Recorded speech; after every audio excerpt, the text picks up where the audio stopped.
इस वीडियो में अभी हम बात करने वाले हैं कि एक बीएसएनएल का सर्वत्र करके एक स्कीम आया है। वो सर्वत्र स्कीम है क्या चीज़, उसके बारे में हम जानेंगे। अभी मेरे पास एक सैरोटेक का वारंटी है, उसमें कैसे सेटअप करना है ये भी हम देखेंगे और सेटअप करके भी आपको बताएंगे कि उसमें क्या क्या सेटअप करना है। कि जैसे कि आप देख सकते हैं कि मेरे पास एक सैरोटेक का वारंटी है, तो सैरोटेक का वारंटी के थ्रू हम क्या करेंगे, इंटरनेट को कनेक्ट करेंगे। तो अब बताते हैं कि सर्वत्र स्कीम है क्या चीज़। सर्वत्र स्कीम एक ऐसा स्कीम है कि आप मान के चलिए कि आपके पास मेरे पास एक वारंटी लगा हुआ है जिसके थ्रू मैं इंटरनेट अभी यूज कर रहा हूं, और ये इंटरनेट अभी करीब मेरे पास 3000 GB मंथली का स्कीम है। तो अभी हुआ ये कि मैं अभी यहाँ पे हूँ घर पे, तो अभी इंटरनेट यूज कर रहा हूँ। अगर मैं दूसरे जगह चला गया, मान के चलिए अभी मैं बिहार में हूँ, दूसरे स्टेट में गया, तो दूसरे स्टेट में जाने के बाद मुझे वाईफाई एक्सेस करना है, और वाईफाई एक्सेस करना है तो किसी कस्टमर का वाईफाई मिला, तो उससे हम अपना वाईफाई का हम यहाँ पे हम बिल पेमेंट कर रहे हैं, लेकिन वहाँ का वारंटी यूज कर सकते हैं। कैसे यूज करेंगे अभी हम दिखाते हैं।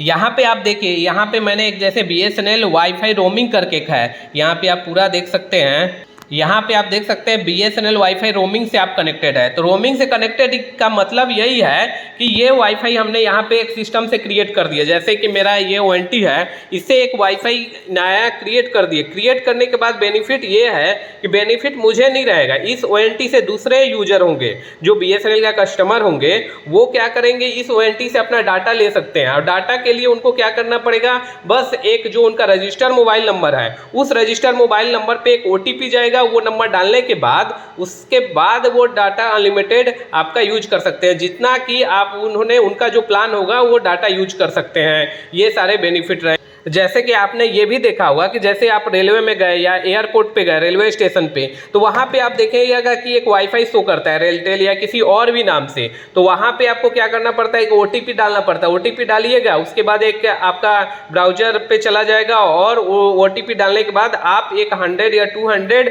MB डाटा फ्री में यूज कर सकते हैं। वैसे ही यही है, यही प्लान है सर्वत्र का। यही स्कीम में बीएसएनएल लाया है कि आपका वारंटी यहाँ पे है, अगर आप किसी दूसरे वारंटी दूसरे के घर में जा रहे हो, अगर वो बीएसएनएल का ही है, तो आप वहाँ पे एक जैसे कि स्कीम में ये ला गया है, जितना भी वारंटी है, तो वारंटी है तो जैसे मैं एक बता दूं कि वहाँ पे जितना भी वारंटी है, जैसे बीएसएनएल वाईफाई रोमिंग के नाम से डालना है, उसमें ब्रिज मोड में आपको VLAN 4060 डालना है ब्रिज मोड में, और दो जगह आपको VLAN डालना है। एक आपका वारंटी जो डिस्ट्रीब्यूशन में, एक जो आपको डिस्ट्रीब्यूट कर रहा है, वो वहाँ पे एक VLAN डालेंगे, और एक वारंटी जैसे कि आप देख सकते हैं ये मेरे साइड है, इसमें 4060 डाल के कॉन्फ़िगर करना होगा।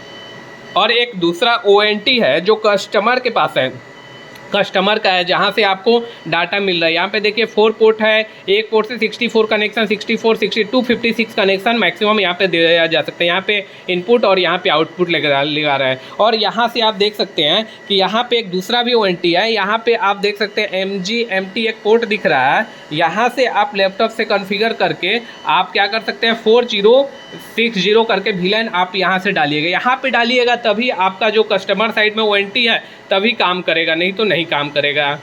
यही काम आप देखिए, यहाँ पे माइक्रोटिक का एक एयर फाइबर है, एयर फाइबर में भी आपको VLAN 4060 डालना है और कस्टमर साइड में भी डालना है, ताकि आप एयर फाइबर दूसरे जगह भी जाकर यूज करते हैं तो आप उस डाटा को यूज कर सकते हैं। अभी आप देख रहे हैं यहाँ पे 192.168.1.1 से अभी वारंटी को मैंने लॉगिन कर लिया। लॉगिन करने के बाद सबसे पहले आपको जो वारंटी है उसमें क्या करना है कि आपको एक VLAN ऐड करना पड़ेगा। VLAN ऐड यहाँ पे आप देख सकते हैं कि यहाँ पे मल्टीपल 1831 वॉइस के लिए हो गया, इंटरनेट के लिए, और फिर यहाँ पे आप देखिए कि यहाँ पे मैंने ऐड कर लिया है। क्या ऐड किया है, ब्रिज मोड में, और कितना ऐड किया, 4060। यहाँ पे आप इंटरनेट डालिए, और फिर आप देखिए यहाँ पे इंटरनेट डालने के बाद यहाँ पे एक चीज़ हमेशा यहाँ पे ध्यान रखिएगा कि आप इसमें जितना भी आपको यहाँ पर ऑप्शन दिख रहा है, वायरलेस SSID 1, वायरलेस SSID 2, यहाँ पे आप देखिए मल्टीपल ऑप्शन यहाँ पे आपको शो कर रहा है। तो आप क्या करिएगा कि यहाँ पे SSID 1 और SSID जैसे यहाँ पे 5G है, 2.4G है, इन दोनों पे आप क्लिक मत करिएगा। जैसे इन दोनों पे आप क्लिक कर दीजिएगा 4060 पे, तो आपका इंटरनेट ही काम नहीं करेगा, आपके वारंटी में काम ही नहीं करेगा। अब मैं दिखाता हूँ स्टेटस आपको क्या शो करेगा। जैसे ही आप यहाँ पे देखिए, यहाँ पे आपको 3 VLAN दिख रहा है। जैसे कि आप देखिए यहाँ पे आपको 1831 वाला दिख रहा है, 31 वाला दिख रहा है, 1831 वाला दिख रहा है, वो 31 वाला किसका है? टेलीफोन के लिए है। यहाँ पे आप देखिए 1353 आपका दिख रहा है, ये क्या है? इंटरनेट के लिए दिया गया है। और वहीं 4060 आपका जैसे ही आप कस्टमर साइड में डालिएगा तो ये स्टेटस जब तक ऑफ नहीं होगा आपका जो सर्वत्र स्कीम है, जो रोमिंग स्कीम है BSNL का, वो काम नहीं करेगा। तो ये आपको पहले काम करना है। और दूसरा चीज़ ये वाला जैसे ब्रिज मोड में आपने कर दिया, करने के बाद फिर क्या करना है कि जैसे अभी मेरे पास अभी दिख रहा है जैसे 5G वाला है,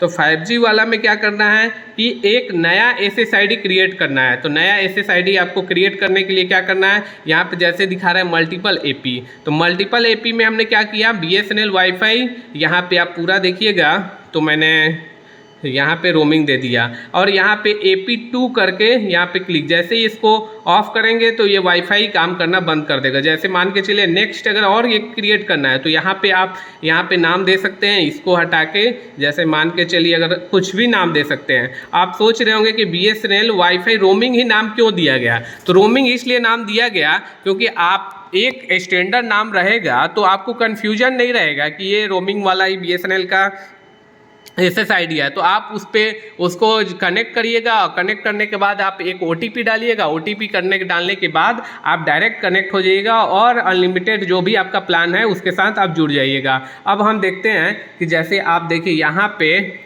उसके बाद आपको एक और प्रोसेस करना होगा। तो यहाँ पे देखिए पोर्टल का क्या नाम है, portal.bsnl.in FTTH वाईफाई रोमिंग करके आएगा। उसके बाद यहाँ पे शो क्या कर रहा है, welcome to BSNL wifi roaming. तो यहाँ पे आपको क्या चीज़ इंटर करना है, तो सबसे पहले जो आपका FTTH नंबर होगा, FTTH नंबर होगा और विदाउट जीरो डालना है। उसके बाद आपका जो रजिस्टर मोबाइल नंबर होगा, कोई भी एक रजिस्टर मोबाइल नंबर हो वो डालना है। उसके बाद यहाँ पे कोड एक डालना है। उसके बाद एक वेरीफाई करने के लिए एक OTP जाएगा, वो वेरीफाई कर लीजिएगा।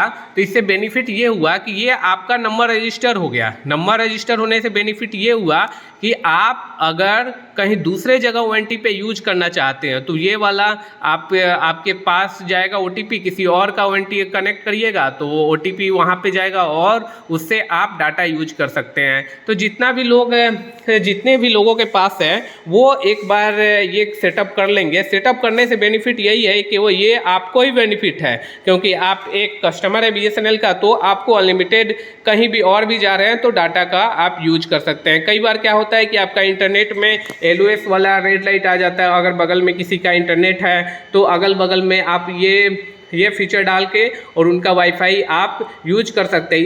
इसका फ़ायदा आपको ही मिलेगा। जिसका मान के चलिए कोई दूसरा आदमी का लगा हुआ है तो अगर वो ऑन रखता है तो आपको बेनिफिट है और आप ऑन रखते हैं तो उसको बेनिफिट है।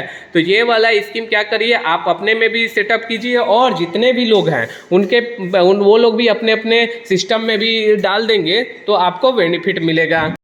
और एक और डाउट होगा बहुत सारे लोगों का कि जैसे आप WLAN सिक्योरिटी में जाइएगा, WLAN सिक्योरिटी में जाने के बाद जैसे कि मैंने क्रिएट किया था BSNL वाईफाई रोमिंग, तो रोमिंग करने के बाद यहाँ पे आप देखिएगा कि यहाँ पे एक पासवर्ड यहाँ पे शो कर रहा है। तो पासवर्ड यहाँ पे ऑटोमेटिक ले लिया है। तो ये ऑटोमेटिक आप इसमें क्या करिएगा, WPA इंटरप्राइजेस में यहाँ पे नन करके अप्लाई कर दीजिए ताकि कोई भी वाईफाई वहाँ पे पासवर्ड डालने का ज़रूरत नहीं। क्योंकि अगर आप पासवर्ड डाल दिए तो फिर आप कनेक्ट नहीं हो, जो दूसरा पर्सन है वो इसको यूज नहीं कर पाएगा। ये चीज़ भी आपको ध्यान रखना है, ये सारे स्कीम जो BSNL का है। Thank you for watching. अगर कोई और भी डाउट होता है तो आप एक बार कमेंट कीजिएगा।